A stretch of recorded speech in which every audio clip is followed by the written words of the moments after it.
घरामध्ये सुखशांती, समृद्धी, धनदौलत यावी, नोकरी व्यवसायात यश मिळावं, उपवर मुलामुलींचे विवाह व्हावेत, अडलेली कामं सुलभ आणि शीघ्र व्हावीत, यासाठी करावयाचे अत्यंत प्रभावी व्रत म्हणजे ललिता पंचमीचे व्रत.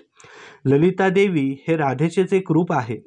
श्रीकृष्ण भक्त किंवा राधाकृष्ण कुलदैवत असणारे लोकांकडे हे व्रत हमखास केलं जातं. अश्विन शुद्ध पंचमीला हे व्रत किंवा पूजन करतात. देवीची महापूजा करून भोजन प्रसाराचा ब्राह्मणास सवाष्ण, कुमारिका, बटू आणि स्नेहजनांना बोलवतात. काही लोकांकडे हा एक कुळधर्म सुद्धा आहे. पद्मा, श्यामला, भद्रा, उपांग ललिता अशीही या देवीची नावं आहेत.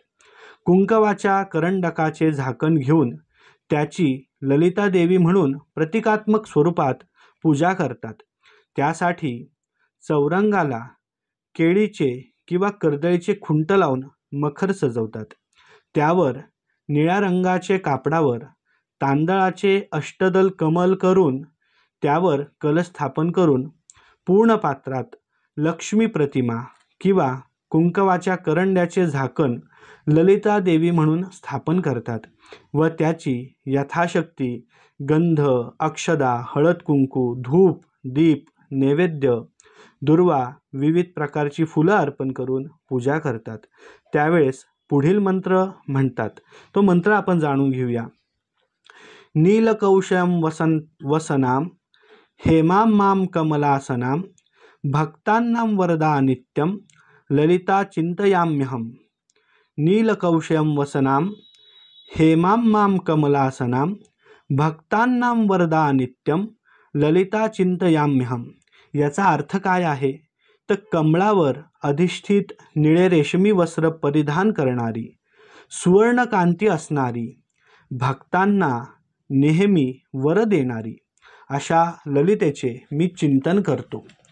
देवीला फुले वाहून झाल्यानंतर 48 दुर्वांची एक जुडी किंवा 48 दुर्वा ललितेला वाहतात. नैवेद्यासाठी लाडू, वडे अथवा भोपळ्याचे घागरे करतात. पूजा झाल्यानंतर ब्राह्मणाला घारग्याचे वायन दान म्हणून देतात. याविषयी एक अत्यंत सुंदर अशी कथा आहे, ती आता आपण जाणून घेऊया. भृगुक्षेत्री गौतम नावाचा एक ब्राह्मण राहत होता.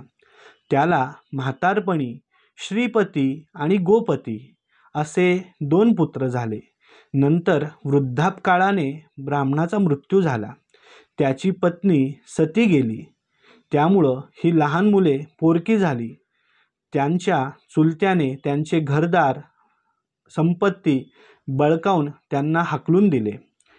हे दोघंही भाऊ गावोगावांमध्ये भटकत असत आणि भटकत असताना ते एकदा विशाल नगरीमध्ये आले.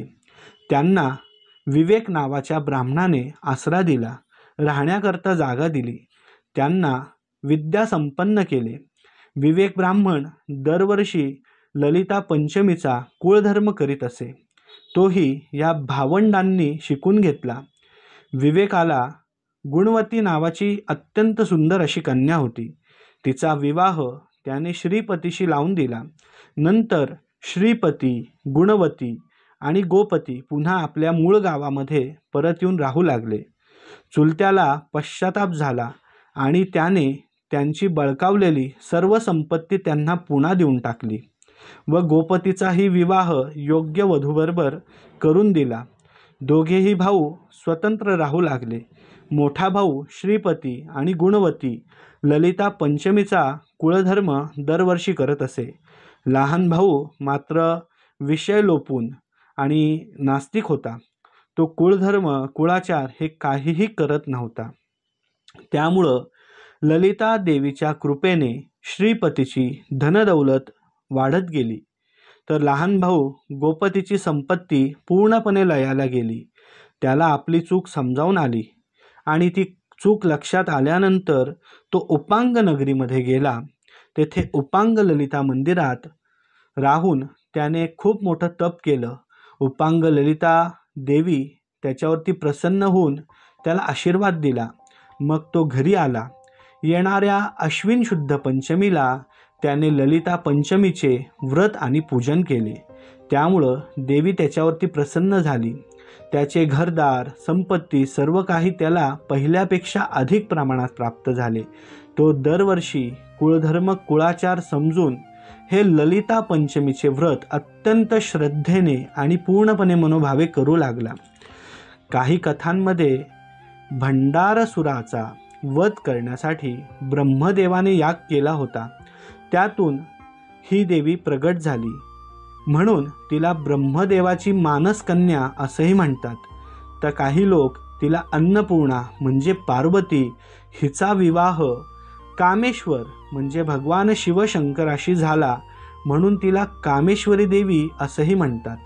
तर ही होती ललिता पंचमी या व्रताविषयीची अत्यंत सविस्तर आणि सखोल माहिती. ही माहिती आपणास आवडली असेल तर नक्कीच इतरांना पाठवा, शेअर करा, लाईक करा आणि चॅनलवर जर नवीन असाल तर चॅनलला सबस्क्राईब करायला अजिबात विसरू नका. ही जी माहिती आहे ही डॉक्टर संजय रत्नाकर गुरुजी यांनी लेखन केलेली आहे. धन्यवाद.